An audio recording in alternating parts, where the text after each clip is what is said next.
Hello दोस्तों, आज आप सभी को आपके अपने YouTube channel general competition classes में स्वागत है। आज हम सब चर्चा करेंगे भूगोल के विषय वस्तु पे, अर्थात ज्योग्राफी के विषय वस्तु पे। पिछली क्लास में जिस प्रकार हम लोग ने चर्चा किया था मैथ पे, ठीक उसी प्रकार आज हम सब चर्चा करेंगे ज्योग्राफी पे। तो आज हम सभी का पहला चैप्टर रहेगा हमारा सौरमंडल, अर्थात सोलर सिस्टम के बारे में जानकारियाँ प्राप्त करेंगे। तो आखिर सोलर सिस्टम होता क्या है, इसके बारे में थोड़ा सा पहले हम लोग जान लेते हैं।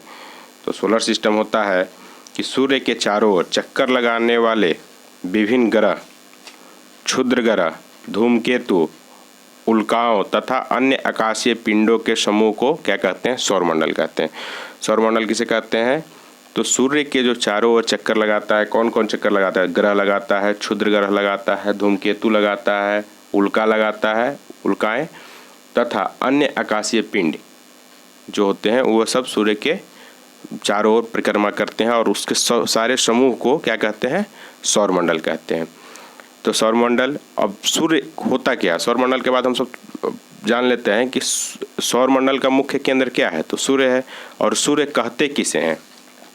तो सूर्य जो होता है ब्रह्मांड के असंख्य तारों में से एक दहकती गैसों का एक विशाल पिंड होता है। ब्रह्मांड के असंख्य तारों में से दहकती हुई गैसों का एक विशाल पिंड होता है जिसे हम सब सूर्य कहते हैं। और यह जो होता है, सूर्य जो है पृथ्वी के एकदम निकट है और यह पृथ्वी से 109 गुना, लगभग 109 गुना बड़ा है। अब आप लोग तुलना कर सकते हैं कितना बड़ा है सूर्य, मतलब पृथ्वी से 109 गुना बड़ा है। और इसमें गैसों की जो परसेंटेज होती है, प्रतिशत होती है, सूर्य एक गैसीय गोला है, सूर्य एक तारा भी है। और तारों में जो ऊर्जा का मुख्य स्रोत होता है, आप सब जानते होंगे कि तारों में ऊर्जा का एक मुख्य स्रोत होता है नाभिकीय संलयन। तो इसी प्रकार सूर्य भी एक तारा है और इसमें भी नाभिकीय संलयन के द्वारा हाइड्रोजन के 4 नाभिक मिलकर एक हीलियम नाभिक तैयार करते हैं। इससे ही इसके केंद्र पर ही नाभिक संलयन क्रिया होती है, जिसके कारण ही इसमें ऊर्जा का स्रोत होता है, जिसके कारण ये ऊर्जा दे पाता है। जैसे कि सूर्य एक गैस का गोला है, इसमें हाइड्रोजन का जो परसेंटेज है 71% है, हाइड्रोजन इसमें 71% है, हीलियम का जो परसेंट है 26.5% है और अन्य गैस या अन्य तत्व जो है 2.5% पाए जाते हैं। और सूर्य में आप सबको हम बता दें कि सूर्य में जो होता है सूर्य में हाइड्रोजन के 4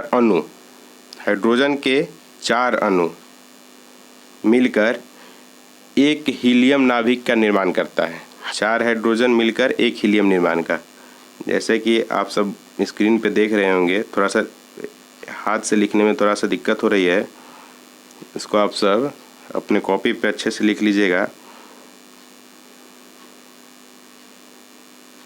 इसको देखिएगा ध्यान से, HE है ये, इसके ऊपर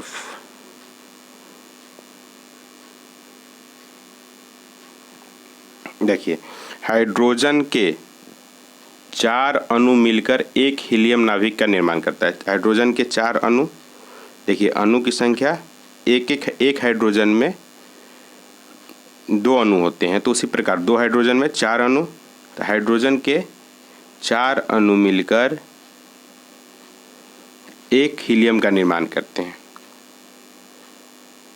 और इसके बाद यह क्या करता है? हीलियम और ऊर्जा उत्सर्जित करता है। एक हीलियम का निर्माण करते हैं जो कि ऊर्जा उत्सर्जित करता है। इतना जान गए। इसके बाद हम सब चर्चा करते हैं, थोड़ा सा मुख्य बिंदु इसके देख लेते हैं सूर्य के। तो देखिए सूर्य पृथ्वी के सर्वाधिक निकट का तारा है, यह पृथ्वी से 109 गुना बड़ा है। सूर्य पर उसका सतह का तापमान कितना होता है? 6000 डिग्री सेल्सियस होता है। सूर्य एक गैसीय गोला है जिसमें हाइड्रोजन 71%, हीलियम 26.5% और अन्य गैस जो है 2.5% है। सूर्य के केंद्र पर हाइड्रोजन के 4 नाभिक मिलकर एक हीलियम नाभिक का निर्माण करते हैं। इसके केंद्र पर नाभिक संलयन क्रिया होती है जो कि ऊर्जा का एक मुख्य स्रोत है। सूर्य के प्रकाश को पृथ्वी पर आने में लगभग कितना मिनट लगता है? तो 8 मिनट 16.6 सेकेंड लगभग, क्योंकि देखिए लगभग इसलिए कहा जाता है, कहीं कि आप बुक में देखिएगा तो 1.25% मिनट सेकेंड लिखा हुआ होगा। उसी प्रकार लगभग में ही इसका ज़्यादातर हम लोग लगभग में ही याद करते हैं, क्योंकि एक सटीक तुलनात्मक ही इसका आंकड़ा निकाला हुआ रहता है, इसलिए हम सब इसको लगभग में याद करते हैं। फिर देखते हैं ग्रह किसे कहते हैं। तो तारे की परिक्रमा करने वाले प्रकाश रहित आकाशीय पिंड जो कि अपने केंद्रवर्ती तारे के प्रकाश से ही प्रकाशित होते हैं ग्रह कहलाते हैं।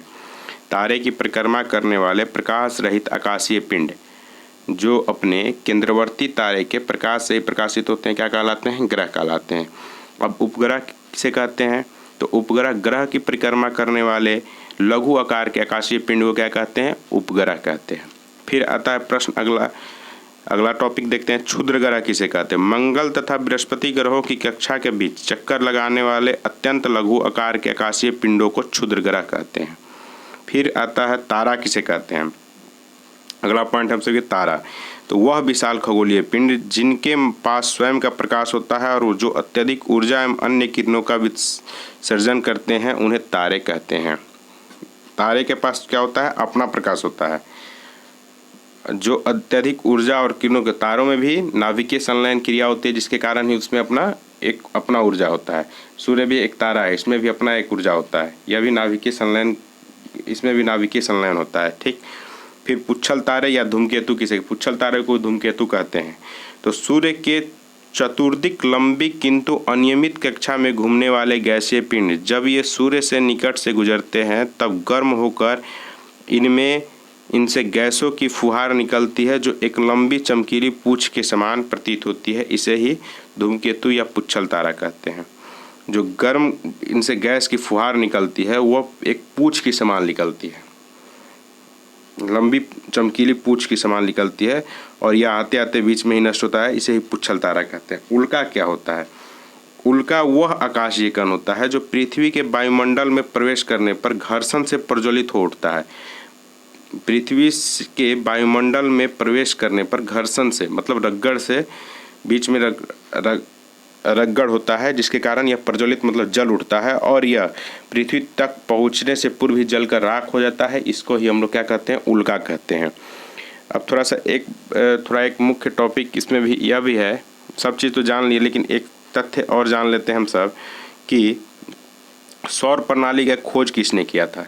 सौर प्रणाली, आखिर सब चीज़ जान लिया, इसके बारे में जानवे नहीं करते हैं खोज किसने किया था। तो सौर प्रणाली का खोज पोलैंड के खगोल शास्त्री निकोलस कोपरनिकस ने की थी। कहाँ के थे ये वैज्ञानिक? पोलैंड के रहने वाले थे, खगोल शास्त्री थे, भूगोलवेता थे और इन्होंने ही इनका नाम था निकोलस कॉपर शास्त्री। ये सौर प्रणाली खोज किया था और ग्रहों की गति नियम जो था वह दिए थे जोहानेस कैपलर ने दिए थे ग्रहों के गति को नियम को। ठीक, तो आज की वीडियो इतना ही। फिर हम सब अगले पार्ट में चर्चा करेंगे ग्रहों की संख्या कितनी है, ग्रह कितने प्रकार के होते हैं, और एक दिन हम सभी का मैथ होगा और एक दिन ज्योग्राफी का वीडियो। लेकिन हाँ, प्रत्येक दिन कुछ ना कुछ हम सब कंपटीशन के, जब क्लास में आए हैं तो कंपटीशन के बारे में कुछ ना कुछ चर्चाएं करते रहेंगे। ठीक, तो आज के लिए इतना ही, धन्यवाद। और जितने भी मित्र हमारे भाई बंधु इस पे जुड़े हैं, सारे लोग अपने मित्रों के बीच में इस वीडियो को ज़रूर शेयर कीजिएगा और लाइक, और अगर कहीं त्रुटिपूर्ण हो तो उसको कमेंट में आप सब ज़रूर बताइएगा ताकि हम उसको अगली बार इससे भी बेहतर सुधारने का प्रयास करेंगे। धन्यवाद।